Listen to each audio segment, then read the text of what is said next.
Welcome back to more homeowner association stories. In this video, a ridiculous HOA president told me and my entire family on Christmas, and I ended up teaching the HOA a lesson. Here is what happened. Let's dive right into the video. So where I live, there are zoning laws that are a bit strange. Because of this fact, there are people that live on both sides of my street that are part of the HOA zone, while mine is considered outside of it. Now, in a normal world, this would not actually be an issue, but in my world it is, because the woman that runs the HOA is a total jerk. And well, if she is in charge, she should know what homes are within the HOA and which she should be forced to leave alone. That does not happen though, and she thinks that I should be following her stupid rules too. The big rule she has that is relevant today is the fact that she decided that in the HOA you could not be parked in the street during certain hours of the day. I did not know the rules or the hours, but apparently between 10 PM and 10 AM within the HOA there could be no street parking.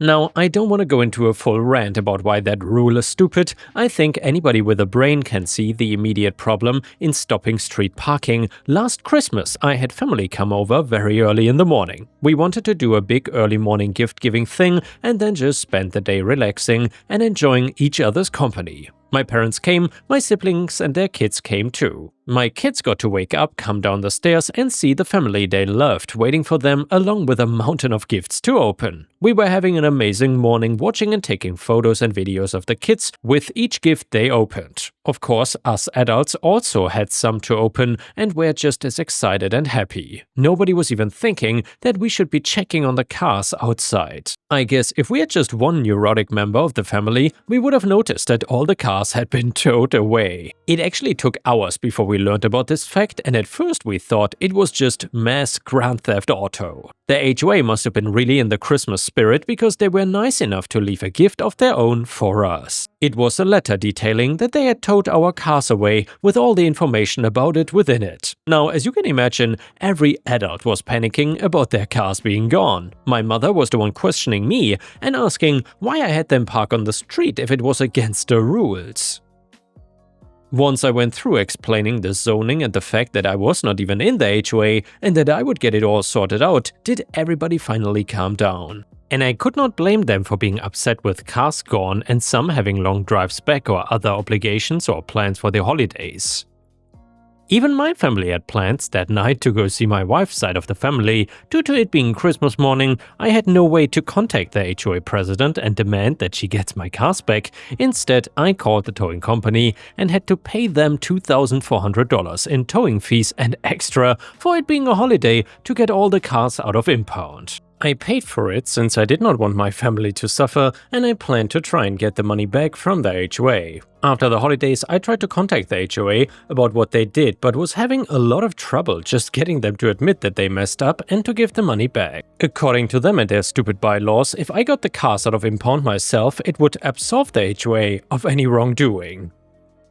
I was not buying that and knew that when dealing with an HOA like this, it's the only thing I could do was to get a lawyer involved. I had to wait until after New Year's, but I did manage to get one and explain the situation to him. He told me that I could take them to small claims court to get my money back, but it would unfortunately take a while. I was beyond angry about the entire thing because it was clear that she knew that he was wrong for doing this, but decided to go ahead anyway. I also took the advice to try and talk to the president to maybe settle things outside of court, just explain the situation to her and try to be a little bit friendly. I'm normally a pretty friendly guy, so I figured that I would give it a try. Me, I just wanted to have a chat about this whole car thing. I don't feel like going to court needs to be a thing. President, I agree. I'm glad you're coming to your senses and admitting your fault. Yeah, so talking to her really devolved after this, and I realized how crazy she really was. I tried to explain that I wasn't upset at her for not realizing that I was outside of the HOA, that I understood she had a job to do, even on the holidays. I was really trying to feed this jerk's ego a bit in hoping she would see me as friendly and want to make things right. Well, it turned out to not be the case because she just went on a rant about how her rules were best for everybody, not just those within the HOA. She also insisted since I was so close to the HOA, I had to follow them too,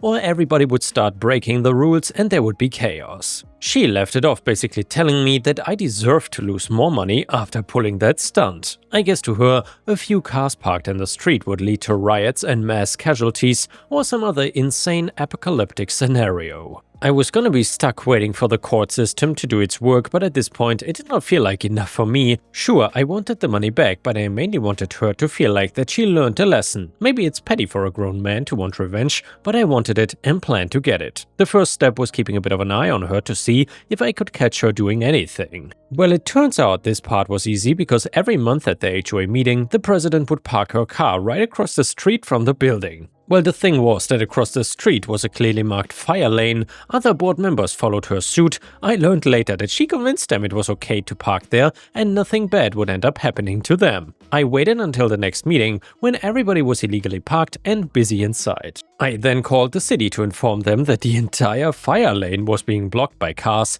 and that I was a very concerned citizen, letting them know it happens every month and if the community building was to catch fire, there would be a huge safety issue. They must have seen this as emergency because they sent out their own guys to come and tow away all the cars. I sat and waited for the meeting to end and for the president and his followers to come out and see their cars missing. It was beautiful chaos, and now they knew how my family and I felt when they did it to us. Now the HOA was going to be the ones needing to pay hefty towing fines in order to get their cars back. I could not help myself. I had to show my face and ask her how she liked it when she was the one getting towed because somebody felt like butting their nose in her business. She was furious and started to rant so loudly that everybody leaving the meeting heard her and was watching.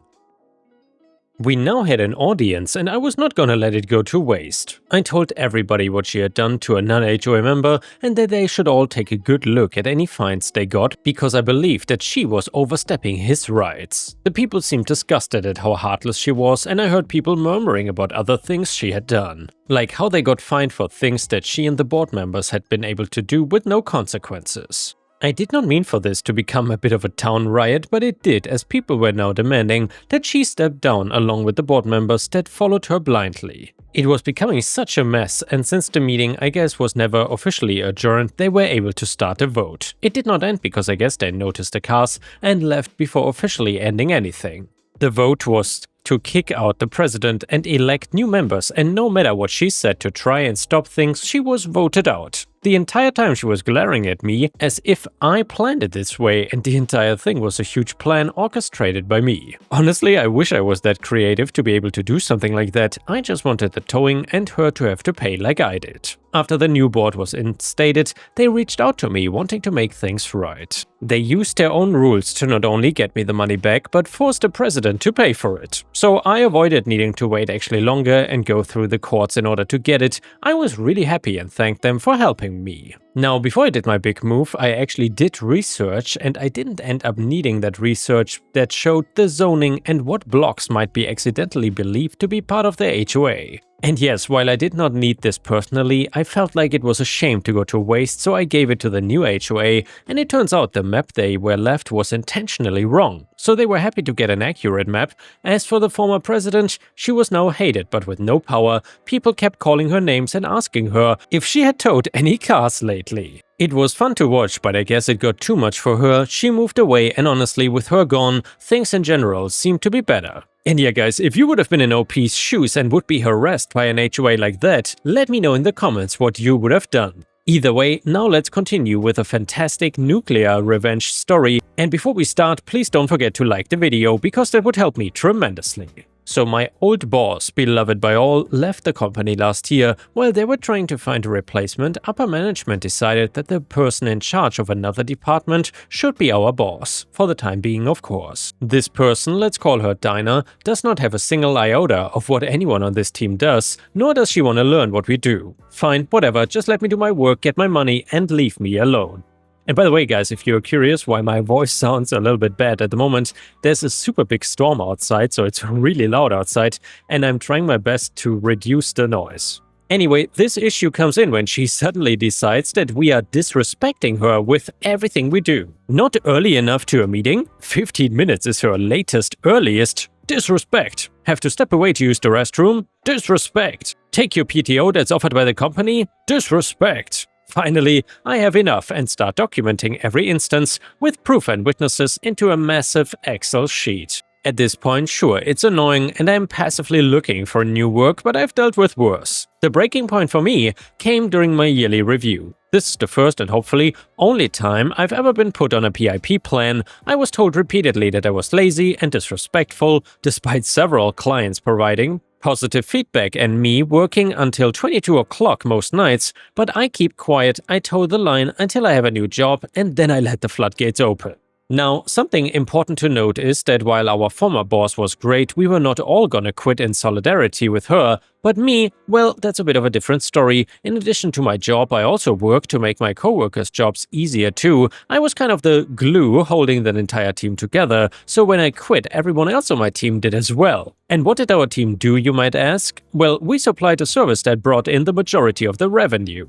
With no one to supply the service, the business would head towards bankruptcy. Back to the story though, when I put in my resignation, I decided to include the spreadsheet to provide further insight as to why I was leaving. And to top it all off, I decided to BCC the CEO. He and I are pretty close and he has told me on multiple occasions that he would do anything to keep me employed there. When he found out about Dinah's antics, he held true to his word. He asked if he should fire Dinah. Now, Dinah may be a dick, but she has young kids and I'm not a dick, so I told him no, but if anyone else leaves because of her, then he should rethink her employment. Well, my last day comes and goes and the rest of the team puts in their resignations effective immediately. Citing disrespect from Dinah specifically, with no team to manage, CEO decides that Dinah no longer has a place at the company and decides to fire her with no severance. How do I know? Well, Dinah decided to spam call me for several days, but my new fancy job is at a law firm and I was able to get one of them to draft up a cease and desist. Have not heard a peep since, and now I'm just enjoying my new gig. Dinah free. And the next one is a fantastic pro-revenge story, and I would love to hear from you. Which revenge stories do you prefer the most? Petty, pro, or nuclear? Let me know in the comments. So, my old TV finally broke down. I got a new smart TV instead. Couple weeks later I realized that no one in the family watches any TV channels, everyone goes for streaming content, I suppose something like Ripestories because that's better than TV, and I decided that it's not worth it to pay for the TV connection anymore. Now my TV connection is added into my phone plan along with my internet as well, so disconnecting it was not straightforward. It was a custom plan with its own dedicated relationship team. It took several calls to the team to find a resolution, which was to convert the TV connection to a prepaid one and then stop recharging.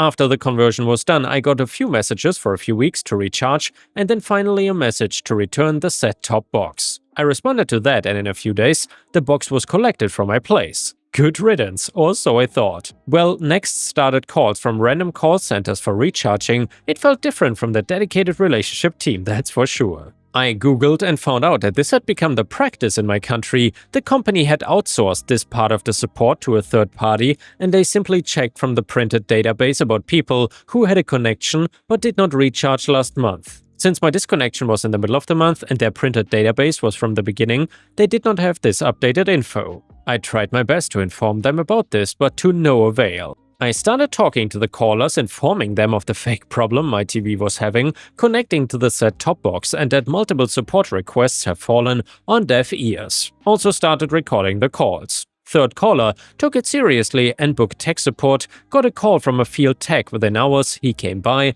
I greeted him with drinks and informed him about the real issue. We had a good laugh and he suggested that I keep it up a few more times for good measure. Well, after 8 tech support visits, finally they got the message. Got a call from a supervisor asking why I was booking tech support when clearly I did not have a connection anymore. I mailed him the call recordings and he was pretty annoyed. However, I stopped getting calls so much and any call I get now, rarely like once a couple of weeks, I just read from the same script, and if someone takes it seriously enough to try to book tech support, they get a short note against my ID to not bother this gentleman. And yeah guys, if you ever get any spam calls, how do you deal with them? I would love to hear your strategy in the comments because I think it can be very helpful to hear how other people deal with this BS. And the next one is titled Neighbor Story Number 1 and it is from r/askreddit. Not directly involved, but still a story to share. So I moved into my apartment around Halloween in 2014. It is a quiet building located near pretty much everything I need within walking distance. Things were going good and we did not have any problems with anyone until January or February of 2015. For reference purposes, I live on the 10th floor of a 12th-floor apartment building. My husband, boyfriend at the time, had gone to work his overnight job and I was sitting in the living room with one of my 3 cats. After a short while, I noticed one of my cats perk up as if they can hear something, so I slipped the headphones I had on off and listened. And sure enough, I heard what sounded like a 4-piece mariachi band playing, and this was around 10:30 p.m. or later. I thought it was my downstairs neighbor, so I threw on my robe and went downstairs to the floor below mine. When I got near the neighbor's door, I noticed that it was quiet. I shrugged it off thinking they had some loud music on and they finally called it a night. Once I got back upstairs, I heard the music again. This time it seemed louder. I was about to head back downstairs to really let my downstairs neighbor have it when the building's fire alarm went off. I get more appropriately dressed and went to go head out of the door. My neighbor across the hall was just coming back in and said, "Don't worry about the alarm, there's just some BS going down on the 7th floor. Curiosity was getting the better of me, so I head down to the 7th floor via the stairs. The closer I get to the 7th floor, I began to smell smoke and saw there was already a bit of a gathering on the landing of the 7th floor. I also heard a lot of shouting and overall carrying on. The building managers were telling everyone to go about their business and return to our units, so I went back upstairs. The fire department came later and they sorted it all out. So you are probably wondering what had actually happened on the 7th floor. Well, here's that story, as it was told to me by a couple of people who lived on the 7th floor. In one of the units there was a family really partying it up. It was not a mariachi band I was hearing, it was Arabic music that was muffled through 3 floors. One of the neighbors on that floor decided to do what I did and approached the people playing the music, asking them to turn it down. Apparently they made nasty comments to the guy and the guy took matters in his own hands by shoving paper under their door and setting it on fire. Someone had put the fire out, but not before someone pulled the fire alarm. The aftermath was both the family and the guy were evicted. From what I understand, the family already had multiple upon multiple noise complaints among other ones, and they were on their last straw. As for the other guy, he was formally charged with arson. And now let's move on to the next story. It starts like this. Neighbor refuses to pay repair bill, I get his car towed and crushed. So I run a small mechanic shop out of my garage. How our neighborhood is set up, there is a building that is an apartment building. The garages are on the bottom and on top are the living units. Most of them are studios, but a few have a full layout. Across from us are regular houses and duplexes, although I do take cars of people that don't live in the neighborhood. A lot of my friends and neighbors will come to me if something is wrong with their car.